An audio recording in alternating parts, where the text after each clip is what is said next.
माझ्या महाराष्ट्रातील बांधवांनो, भगिनींनो आणि मातांनो, सर्वांना नमस्कार. जय महाराष्ट्र.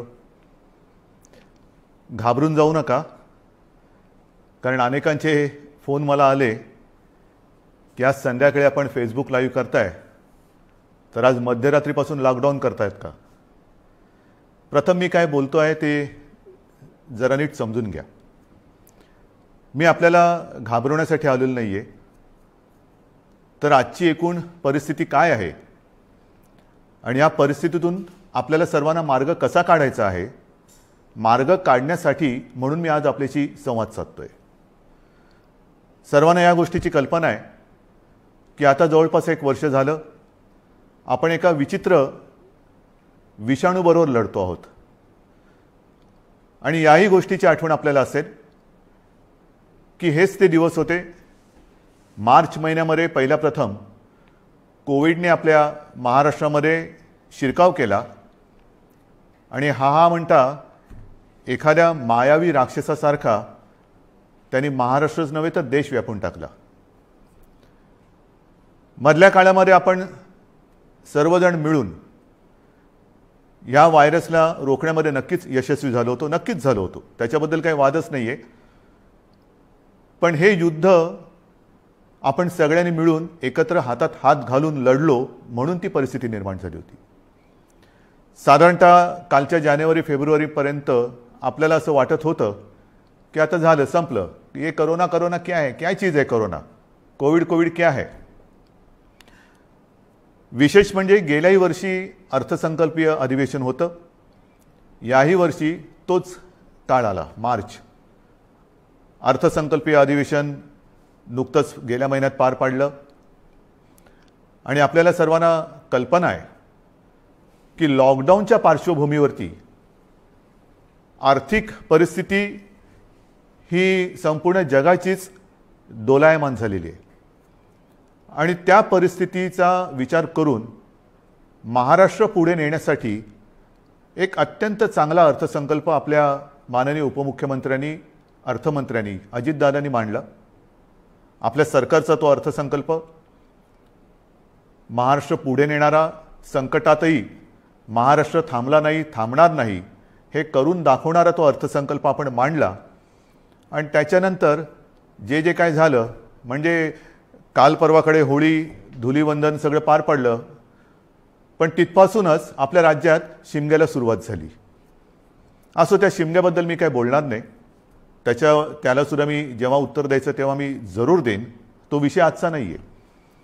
आजचा विषय आहे तो कोरोनाची परिस्थिती ही नेमकी काय, आपण काय करणार आहोत. मध्ये मध्ये मी आपल्याला सातत्याने सांगत आलेलो आहे की जर ही परिस्थिती अशीच राहिली तर आपल्याला परत एकदा लॉकडाऊन करावा लागेल की काय, अशी एक शक्यता मी बोलून दाखवली होती. ही शक्यता आजही पूर्णपणे टळलेली नाही आहे. मला आज पुन्हा एकदा आपल्याला सर्वांना आवाहन करायचं आहे, विनंती करायची, कारण गेल्या वर्षभरामध्ये माझ्या महाराष्ट्रातील प्रत्येक बांधवांनी, भगिनींनी आणि मातांनी जे मी सांगत आलो ते अत्यंत आपुलकीने ऐकून घेतलं आणि त्याच्याप्रमाणे ते वागले. तुम्ही सगळे वागलात. यात सर्व धार्मिक नेते आले, सर्व धर्मीय आले, सर्व राजकीय पक्ष आले, त्यांचे कार्यकर्ते आले. आता काय झाले थोडंसं की मधला काळ जो आला त्या काळामध्ये आपण थोडे शिथिल झालो. आपण शस्त्र टाकली की काय अशी एक साधारणतः परिस्थिती निर्माण झाली. लग्न समारंभ थाटामाटात सुरू झाले, इतर पार्ट्या सुरू झाल्या, राजकीय मोर्चे, निदर्शनं, आंदोलनं, सगळं काही जणू काही कोरोना गेला अशा पद्धतीने आपण सुरू केलं. आणि तेव्हाही मी सांगत होतो की थोडा धीर धरा. पुन्हा एकदा मार्च एप्रिल एंडपर्यंत आपल्याला थोडासा एक संयम बाळगावा लागेल. दुर्दैवाने जी भीती केवळ मीच नव्हे तर ह्या विषयातले जे तज्ज्ञ आहेत त्यांनी जी व्यक्त केली होती ती खरी ठरली. मार्चच्या आधीपासूनच आपल्या राज्यामध्ये पुन्हा एकदा कोरोना मोठ्या राक्षसापेक्षा, म्हणजे गेला राक्षस होता त्याच्या डबल, टिबल, दुप्पट, तिपटीने अकराळ विकराळ रूप धारण करून आलेलं आहे. त्याच्यामध्येच विषाणूचा नवा अवतार, म्हणजे हे पण नवल आहे. आत्तापर्यंत आपण आपले विष्णूचे अवतार ऐकले होते, ज्याचे आपण पूजन करतो. ज्या ज्या वेळेला संकट आली त्या वेळेला भगवान विष्णूंनी वेगवेगळे अवतार घेतले आणि आपल्याला वाचवलं. पण हा विषाणू जो आहे तो वेगवेगळे अवतार धारण करून आपल्याला संकटात टाकतोय आणि आपली परीक्षा बघतोय. पुन्हा एकदा तीच गरज आहे. आपल्याला सर्वांना धैर्याने, सगळं धैर्य एकवटून लढण्याची गरज आहे. लॉकडाऊन करणार का हा प्रश्न अजूनही मी उत्तर देत नाही. पण साधारणतः आत्ताची परिस्थिती काय आहे ह्याची कल्पना आपल्याला देण्याची मला पुन्हा एकदा गरज वाटते. जेव्हा ही परिस्थिती निर्माण झाली, किंबहुना कोविडची साथ सुरू झाली, आपल्याला पूर्ण माहिती आहे आपल्या राज्यामध्ये फक्त 2च ह्या विषाणूंची चाचणी जिथे होऊ शकते अशा प्रयोगशाळा होत्या. एक मुंबईमध्ये कस्तुरबा आणि दुसरी पुण्याला NIVची. आज त्या दोनाच्या जवळपास आपण 500 पर्यंत चाचण्या करणाऱ्या संस्था किंबहुना लॅब्स तयार केलेल्या आहेत. मुंबईमध्ये सुद्धा आपण दर दिवशी साधारणतः 50,000 चाचण्या आज करतो आहोत. गेल्या काही दिवसात म्हणजे मला जी माहिती सगळी माझ्याकडे आलेली आहे त्याच्यात महाराष्ट्रामध्ये जी आपली क्षमता होती 75,000 चाचण्या दर दिवशी करण्याची, ती आपण वाढवून जवळपास 1,82,000 पर्यंत नेलेली आहे. 1,82,000, 75,000 ते 1,82,000 इथपर्यंत आज आपण रोजच्या चाचण्या करतो. येत्या काही दिवसात ही संख्या आपल्याला 2.5 लाखावर न्यायची. 2.5 लाख चाचण्या दर दिवशी महाराष्ट्रामध्ये लवकरात लवकर आपण करणार आहोत. आणि याही चाचण्या ते रॅपिड अँटीजेननी नाही, तर त्याचं जे प्रमाण आहे, केंद्राची जी काय मार्गदर्शक तत्व आहेत ती साधारणतः 70% चाचण्या ह्या RT-PCR ह्या पद्धतीने झाल्या पाहिजेत. आता माझ्यापेक्षा सर्वांनाच माहिती झालेलं नेमकं RT-PCR म्हणजे काय, रॅट म्हणजे रॅपिड अँटीजेन टेस्ट म्हणजे काय. RT-PCR अचूकताही अधिक असते, अधिक चांगली असते. म्हणून आपलाही आणि केंद्राचाही आग्रह तोच आहे की जेवढ्या चाचण्या आपण करतो त्याच्यात किमान 70% चाचण्या ह्या RT-PCR असायलाच पाहिजेत. आणि त्याच पद्धतीने आपला महाराष्ट्र जेव्हा 75,000च्या आसपास चाचण्या करत होता त्याही वेळा त्याच टक्क्यात RT-PCR करत होता. आज जवळपास 1,82,000 करतोय, त्याच्यातही 70% RT-PCR आहेत. उद्या 2.5 लाख झाल्यानंतर, 3 लाख झाल्यानंतर सुद्धा आपण ह्या चाचण्या RT-PCRच अधिक ठेवणार आहोत. म्हणजेच काय की आपण कुठेही दर्जाची तडजोड करत नाही आहोत, अजिबात करत नाही आहोत आणि करणार नाही. एक तर पहिली गोष्ट अशी आहे की काहीही आपण लपवत नाही आणि लपवणार नाही. एक सुद्धा रुग्ण आपण लपवलेला नाही आणि लपवत नाही आहे. आणि म्हणून जी महाराष्ट्रातली जी परिस्थिती आहे ती सगळ्यांना जरी धक्कादायक वाटत असली तरी आपण सत्य काय आहे हे लोकांसमोर अगदी जसंच्या तसं ठेवतो आहोत. मग काही जण मला म्हणतात की इतर राज्यांमध्ये बघा, बिहारमध्ये निवडणुका झाल्या, बंगालमध्ये चालू आहेत, आणखीन इकडे झालं, आणखीन तिकडे झालं, मग तिकडे वाढ नाही, तुमच्याकडे का. मला त्याच्याबद्दल बोलायचं नाही आहे, अजिबात बोलायचं नाही आहे. मला माझा महाराष्ट्र प्यारा आहे, मला माझी जनता ही प्यारी आहे. त्यांची जबाबदारी ही आज माझ्यावरती असल्यामुळे ती जबाबदारी मी आधीच बोललेलो आहे की मला कोणी विलन ठरवला तरी देखील मी ती पार पाडेन, पाडणारच, ते माझं कर्तव्य आहे. म्हणून तुम्ही घाबरून जाण्यासारखं काही नाही आहे. पण जशी ही टेस्टची संख्या मी तुम्हाला सांगितली त्याचप्रमाणे आपल्याकडे कोविड येण्याच्या आधी जेवढे काही बेड संपूर्ण महाराष्ट्रामध्ये होते त्याची संख्या काही हजारामध्ये होती, म्हणजे 10,000 सुद्धा नसेल कदाचित. कारण आधी आपण कधी कल्पनाच केली नव्हती की असं काहीतरी आकस्मिक संकट येईल आणि आपली त्रेधा तिरपीट उडेल. गेला मार्च महिन्यात तुम्हाला आठवतंय बेड्स मिळत नव्हते, हॉस्पिटल्स मिळत नव्हते, उपचार मिळत नव्हते. मग सगळे हॉस्पिटल्स ओव्हरफ्लो व्हायला लागली होती, ॲम्ब्युलन्स मिळत नव्हते. ह्या सगळ्या गोष्टी लक्षात घेतल्यानंतर आपण बेड्सची संख्या वाढवायला लागलो. महाराष्ट्र हे देशातलं पहिलं कदाचित एकमेव राज्य असेल की ज्याने अगदी फील्ड हॉस्पिटल्स उभारली लष्कराच्या धर्तीवरती. जसं लष्कर काम करतं तसं आपल्या महाराष्ट्राच्या यंत्रणेने काम केलं, आजही करते. जम्बो कोविड केअर सेंटर्स उभारली आणि काही हजारात म्हणजे 8-10 हजार ज्या काही रुग्णशय्या होत्या त्याची संख्या आपण जवळपास 3.25 लाखापर्यंत नेली, सगळ्या काही मिळून. म्हणजे त्याच्यामध्ये इतर कोविडशिवाय असलेले beds, oxygen beds, ICU beds, विलगीकरणाचे बेड्स, डायलिसिसचे बेड्स असे मिळून साधारणतः 4.25 लाखापर्यंत ही सुविधा आपण वाढवली. ही मोठी आपली एक अचिव्हमेंट होती. आणि तेव्हाही मी म्हटलं होतं की लॉकडाऊनचा उपयोग हा संसर्ग थांबवण्यासाठी आहे आणि त्याच वेळेला आपल्या आरोग्य सुविधा वाढवण्यासाठी आहे. मग आता एवढीही रुग्णशय्या वाढवल्यानंतरही मी परत तुमच्याशी का काळजीने बोलतोय, ह्याचं कारण आजचं चित्र मी तुम्हाला सांगतोय.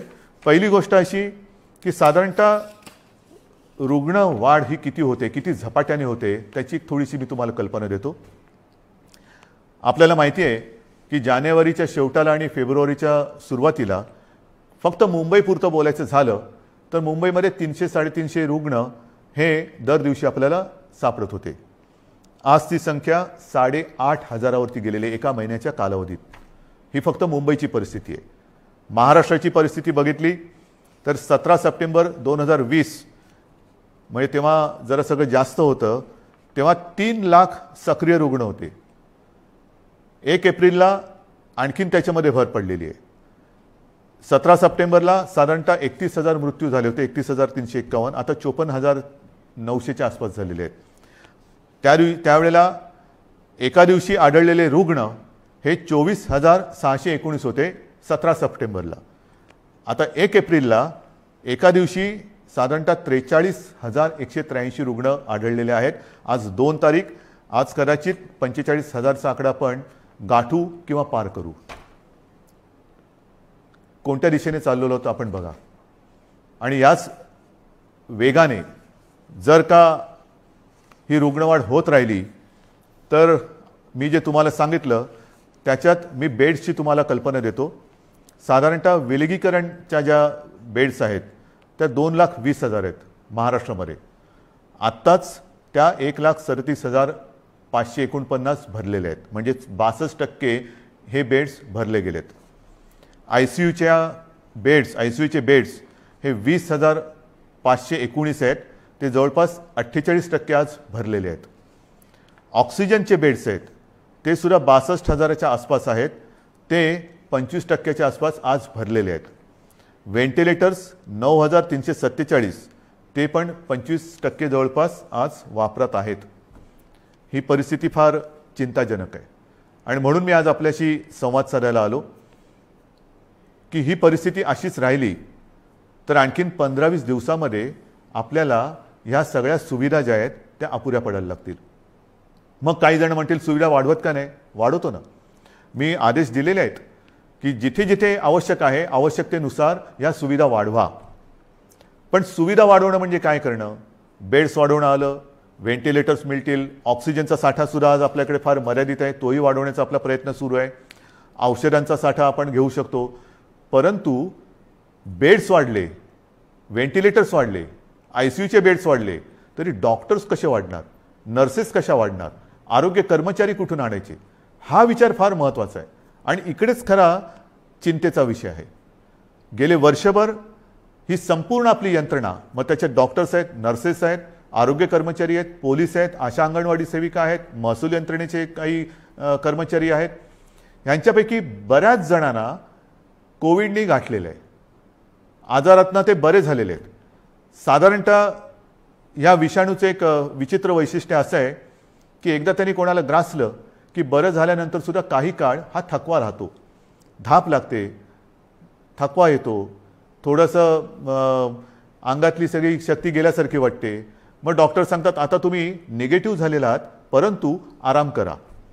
पण ही जी यंत्रणा आहे ती यंत्रणा आपल्यासारखीच माणसांची आहेत, आपल्यासारखीच रक्तामासाची हाडाची आपली माणसं आहेत, आपलेच बांधव आहेत, आपल्याच भगिनी आहेत. हे डॉक्टर्स असतील सगळेच ते आजारी पडले आणि पडल्यानंतर निगेटिव्ह आल्यानंतर दुसऱ्या तिसऱ्या दिवशी पुन्हा एकदा आपल्या सेवेसाठी कोरोनाच्या गुहेत घुसत आहेत. मग त्यांच्याशी आपण कसं वागलं पाहिजे? आज सुद्धा आपण जी काय आपली यंत्रणा राबते आपल्यासाठी, टेस्टिंग टेस्टिंग टेस्टिंग टेस्टिंग आहे, टेस्टिंग वाढवतोय, पण टेस्टिंग करण्यासाठी घराघरात जाऊन आपल्याच भगिनी आहेत, आपलेच बांधव आहेत, 2-2, 4-4, 5-5 माळ्याच्या इमारती असतील, लिफ्ट नसेल तरी सुद्धा ते चढ उतार करतात रोज न थकता. मग थकले तरी थांबत नाही आहेत. त्यांना आपण काहीतरी दिलासा देणार आहोत की नाही? एकूण हे जे काय सगळे चित्र आहे, बोलणारे सगळे बोलतात की आपण हे केलं पाहिजे, आपण ते केलं पाहिजे, लसीकरण वाढवलं पाहिजे. वाढवतोय ना आपण. कालच्या दिवसात तुम्हाला मी अभिमान हा शब्द इकडे वापरणं योग्य ठरणार नाही, पण तुम्हाला समाधान वाटलं पाहिजे की महाराष्ट्र हा देशातला नंबर एकचं राज्य महाराष्ट्र ठरलेलं आहे.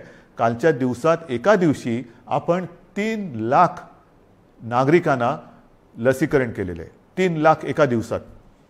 म्हणजे आत्तापर्यंत आपण जेव्हापासून लसीकरणाला सुरुवात झाली सुमारे 65 लाख, त्याच्यात आजचा आकडा मी धरलेला नाही आहे, 65 लाख आपल्या नागरिकांना आपण लसीकरण केलेलं आहे. अजूनही आपण मागणी करतोय, केंद्र आपल्याला देत आहे, पण पुरवठा वाढवायला पाहिजे.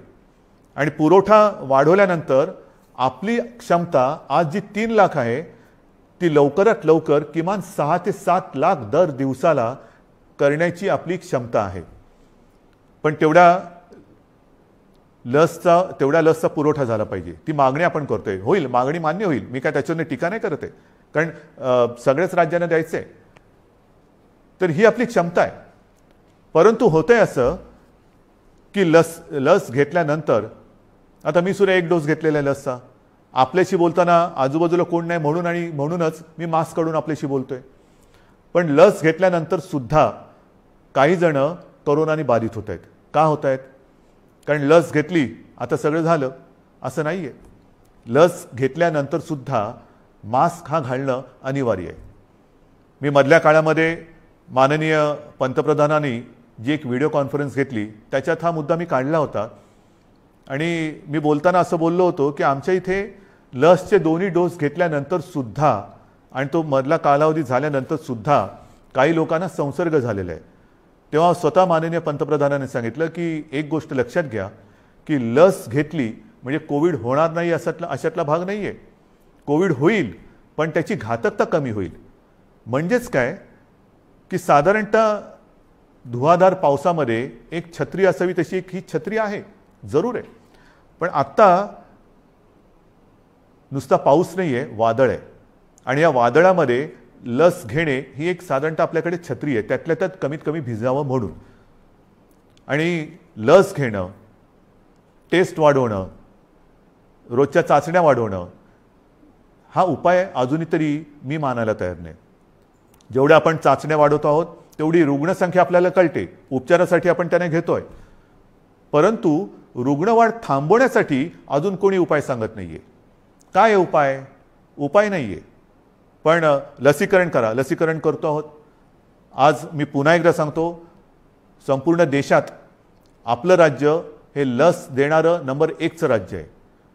आजच्या दिवशी आपण 3 लाख नागरिकांना दर दिवशी लस देतोय. काल परवापासून 3 लाख हा आकडा गाठलेला आहे.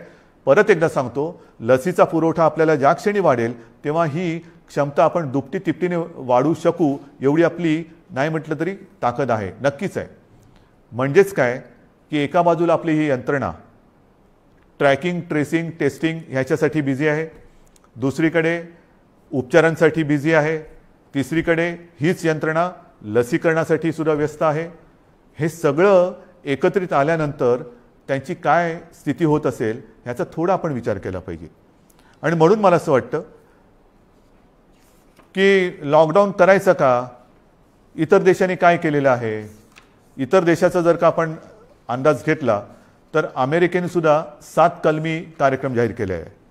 त्याच्यामध्ये सुद्धा त्यांनी असं म्हटलेलं आहे की राजकारण नको, जीव महत्त्वाचा आहे, असं राष्ट्राध्यक्षांनी आवाहन केलं आहे.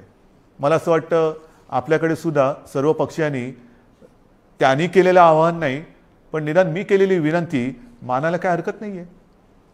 जीवाशी खेळ नको, कृपा करून याच्यात राजकारण आणू नका. ब्राझीलमध्ये तर फारच पंचायत झालेली आहे, कारण तिकडे मार्चच्या एका महिन्यात जवळपास 60,000 मृत्यू झालेले आहेत. मृत्यूदर दुपटीने वाढला आहे. बेरोजगारीची म्हणजे मृत्यू पण होत आहेत आणि बेरोजगारीची पण समस्या वाढते. फार विचित्र परिस्थिती ब्राझीलमध्ये. रशियामध्ये पण लस आलेली आहे, त्याच्यामध्ये ते थोडं लस आणि त्या लसीकरणामध्ये ते पुढे आहेत. फ्रान्समध्ये परिस्थिती नाजूक आहे, तिथेही जी माहिती मिळते तिकडे तिसऱ्यांदा राष्ट्रीय लॉकडाऊन करण्यात आलेला आहे आणि ह्या लॉकडाऊनच्या मध्ये केवळ जीवनावश्यक वस्तूंची दुकाने उघडण्यास परवानगी दिलेली आहे. कार्यालयातील लोकांना फक्त घरून काम करावे लागेल. पुढील 3 आठवड्यांसाठी शाळा पूर्णपणे बंद ठेवण्यात येतील.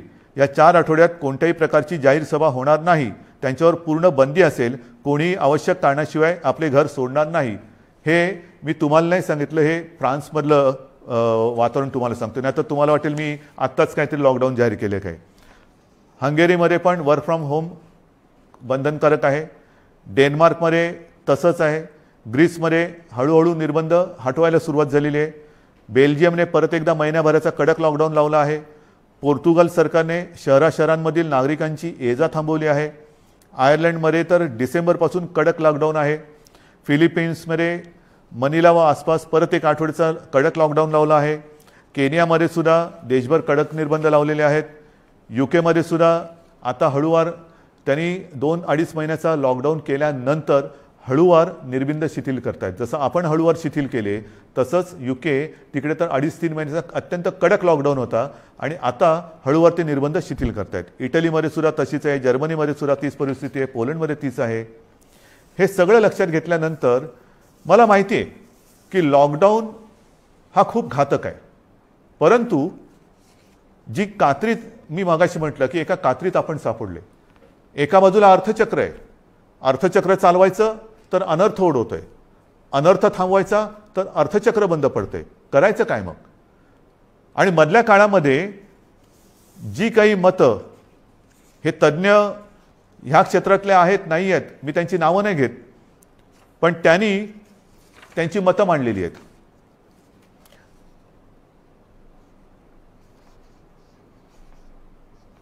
सर्वसामान्यांना त्रास होईल अशी लॉकडाऊनची भूमिका, मी पक्षाचं नाव घेत नाही कारण मला राजकारण आणायचं नाही, आम्ही खपवून घेणार नाही.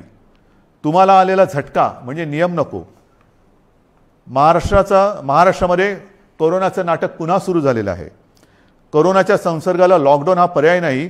आम्ही लॉकडाऊनला जोरदार विरोध करू, रस्त्यावरती उतरू. हिटलरसारखं वागू नका. सर्वसामान्य जनतेला लॉकडाऊन परवडणारा नाही. जनता आधीच लॉकडाऊनला कंटाळली आहे. त्यामुळे राज्यात लॉकडाऊन लावणे हा पर्याय नव्हे. लॉकडाऊन हा अंतिम पर्याय होऊ शकत नाही. लॉकडाऊन लावायचं असेल तर आधी रोजगाराचे पैसे 5,000 रुपये का काय ते थेट खात्यात जमा करा. एका उद्योगपतीने सांगितले की लॉकडाऊन लावण्याच्या ऐवजी आरोग्य सुविधा वाढवा. आता आरोग्य सुविधा मी तुम्हाला सांगितली काय परिस्थिती आहे. गेल्या वर्षभरात आपण एवढी आरोग्य सुविधा वाढवली, अजूनही वाढवतो आहे.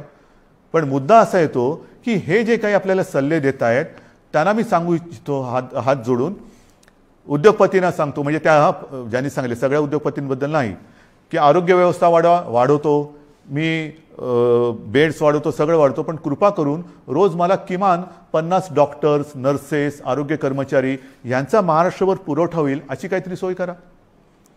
कारण नुसतं फर्निचरचं दुकान म्हणजे आरोग्य सुविधा नाही आहेत. त्याच्यामध्ये व्हेंटिलेटर आल्यानंतर व्हेंटिलेटर वापरणारे सुद्धा तज्ज्ञ लागतात. ऑक्सिजन किती द्यायचा, किती प्रमाणात द्यायचा याच्यासाठी सुद्धा त्या विषयातला तज्ज्ञ लागतो. अगदी रेमडेसिवीर द्यायचं झालं तर ते कसं दिलं पाहिजे ते समजणारा डॉक्टर लागतो. ही तज्ज्ञ लोक आणि डॉक्टर्स ही कुठून आणायची. आणि ही परिस्थिती जर का बघितली तर मला तुमच्याकडनं हीच अपेक्षा आहे. जे सांगतायत की लॉकडाऊन केला तर आम्ही रस्त्यावरती उतरू, माझं म्हणणे जरूर उतरा, उतरलंच पाहिजे.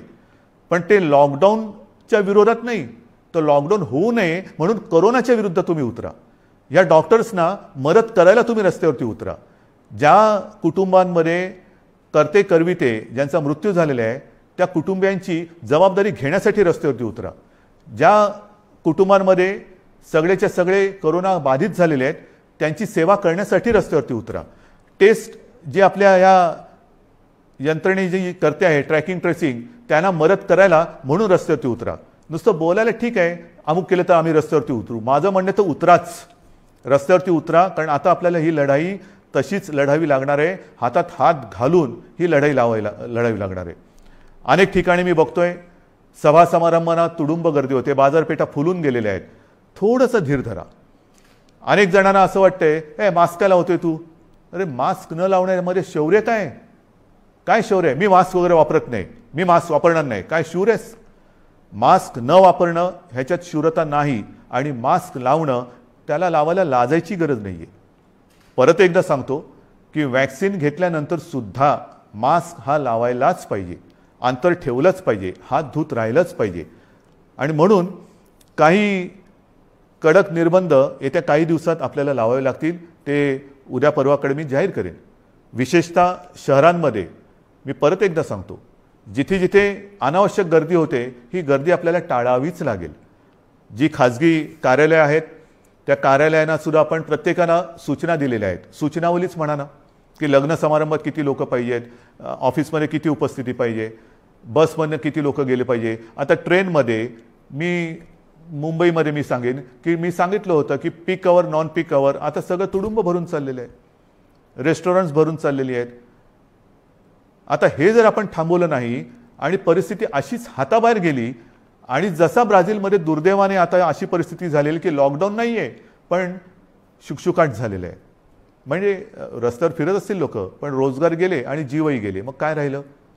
जीव वाचवायचा की रोजगार वाचवायचा? रोजगार आपल्याकडे आहेत, रोजगार परत मिळतील पण गेलेला जीव परत आणता येणार नाही. आणि म्हणून मी आपल्याला नम्रपणाने विनंती करतोय की येत्या काही दिवसांमध्ये, 1-2 दिवसांमध्ये मी आणखीन काही जणांशी बोलतोय. काही त्याच्यात यातले तज्ज्ञ असतील, विविध राजकीय पक्ष आहेत, विविध मी पत्रकारांशी बोलेन. मला वेगळा काही उपाय असला तर पाहिजे. लॉकडाऊन हा उपाय नाही मान्य, पण मग ही संसर्गाची साखळी तोडायची कशी? लसीकरण वाढवतोच आहे पण लसीकरण देऊनही कोविड होत नाही अशातला भाग नाही. लसीकरण घेतल्यानंतर, लस घेतल्यानंतर सुद्धा कदाचित लस घेतलेल्याला कोविडचा त्रास कमी होईल पण तो दुसऱ्याला संसर्गित करू शकतो, हेही आता सिद्ध झालेलं आहे. मग करायचं काय? दुसरा उपाय असेल जरूर सांगा, पण त्याहीपेक्षा माझा विश्वास आपल्यावरती आहे. कारण तुम्हीच या युद्धातले खरे सैनिक आहात. हे युद्ध आपल्या सगळ्यांचं आहे, हे एकट्या दुकट्याचं युद्ध नाही आहे. ज्या गोष्टी मी तुम्हाला सांगितल्या आपण नाही पाळू शकत. कारण नसताना घराबाहेर पडू नका, नाही घरात थांबू शकत. अनावश्यक ठिकाणी गर्दी करू नका, गर्दी टाळू नाही शकत. गरज नसेल तर इकडे तिकडे फिरू नका, हे फिरणं टाळू नाही शकत. सार्वजनिक ठिकाणी फिरताना घराबाहेर पडल्यानंतर मास्क लावलाच पाहिजे, मास्क घालू नाही शकत. एकमेकात थोडं अंतर ठेवा, अंतर ठेवू नाही शकत. म्हणजे लॉकडाऊन आपण टाळू शकतोय पण टाळणं ही जिद्द, ज्या जिद्दीने तुम्ही पहिल्यापासून लढलात त्या जिद्दीने पुन्हा जर का उतरलात तर आपल्याला, मी अजूनही म्हणतो आता थोडा काळ राहिलेला आहे. कारण परिस्थिती तुम्हाला मी सांगितले, अशीच रुग्णवाढ होत राहिली तर 15-20 दिवसात हॉस्पिटल्स तुडुंब भरून जातील. काही काही जिल्ह्यामध्ये आत्ताची परिस्थिती आलेली आहे. ऑक्सिजनसुद्धा कमी पडू शकतोय, व्हेंटिलेटरसुद्धा कमी पडू शकतात. ही परिस्थिती आजही आपण स्वयंशिस्तीने टाळू शकतो. संसर्गाची लाट, कोरोनाला आपण रोखू शकतो. रोखण्याची जिद्द ही तुमच्यात आहे की नाही हा फार महत्त्वाचा प्रश्न आहे. सरकार लॉकडाऊन करणार की नाही यापेक्षा प्रत्येकाने ठरवलं पाहिजे की मी कोरोनाला हरवणार की नाही, मी कोरोनाला रोखणार की नाही. हे जर का तुम्ही प्रत्येकाने ठरवलं, होय मी रोखणारच. कारण आपण गेले वर्षभर माझे कुटुंब माझी जबाबदारी असेल, आता पुन्हा मी प्रत्येकाला सांगितले की मी जबाबदार, माझा मास्क माझी सुरक्षा. ह्या सगळ्या ज्या काही गोष्टी आहेत नवीन, ह्याच्यात काहीही नाही. जे पहिल्या दिवशी होतं ते आजही आहे. फक्त थोडंसं काय झालंय की सुरुवातीला जी एक कोरोनाची दहशत होती ती दहशत गेली, आपण गाफील झालो आणि कोरोनाने बरोबर आपल्याला गाठलं. अजूनही कोरोनाने आपल्यावरती मात केलेली नाही, मी त्याला करू देणार नाही, अजिबात नाही. मात आपणच त्याच्यावरती करायची आहे.